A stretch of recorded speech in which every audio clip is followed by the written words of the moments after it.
Should you play Assassin's Creed Origins in 2026? Well, after 45 hours I completed it, so here's the good and the not so good, starting with the not so good. Assassin's Creed Origins doesn't have great stealth. The tools like the sleep darts, poison darts, the bow and the smoke bombs are all great, but there's a very limited number of assassination animations, meaning you'll see the same ones over and over again, and they're quite slow, which leads to them getting very tedious, as well as the enemy AI being mind-numbingly stupid. It is ridiculously forgiving to the point where you'll find it genuinely difficult to get spotted. You can actually just walk past most of the enemies, and the AI also has issues in combat. It's a much slower combat system than what we got in Odyssey and what the Assassin's Creed series was known for before, and because of that the enemy AI is more passive, normally attacking you one at once, which does work most of the time, but sometimes it does lead to combat slowing down to an absolute crawl and becoming far too much of a waiting game. And the final issue is just the third act. I'm sure you've heard people say Origins has a great story. Maybe they've even said it has the best story in the whole franchise, and from what I've played of the series, that's true. But the third act doesn't conclude the story in the most satisfying way. The antagonists are underdeveloped, the boss fights aren't great, and it all feels a little bit rushed. It's a very messy way to conclude what was a really interesting and well-developed story up until that point. But those are my only real issues with the game. Outside of those faults, Assassin's Creed Origins is a phenomenal game, led by one of the greatest performances I've ever had the pleasure of experiencing in a video game. Abubakar Saleem's performance as Bayek is truly generational. He manages to nail both the explosive emotions Shanya!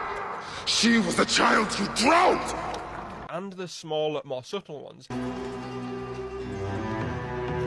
And he is just one in a cast full of superb performances. Performances that elevate a story that for its first two acts was genuinely excellent. And the side content is also full of varied, interesting, sometimes quirky characters that will not only flesh out the world, but help flesh out the main story in really interesting ways. Ways you'd be a fool to ignore. And the combat is also my favourite in the Assassin's Creed series. Yes, I get I told you earlier the AI isn't always great, but the risk-reward that comes from the parry timing and the narrow dodge windows paired with an impressive level of enemy variety and attacks to learn, lands itself to a pretty brilliant first attempt at the hitbox style combat they were going for. And the icing on the cake, Ancient Egypt is absolutely stunning. It is one of the best looking games I have ever played. Even all of these years later, it is still jaw-dropping. And it's a game that if you enjoy open world games and haven't played, then you are doing yourself a disservice. It is truly brilliant.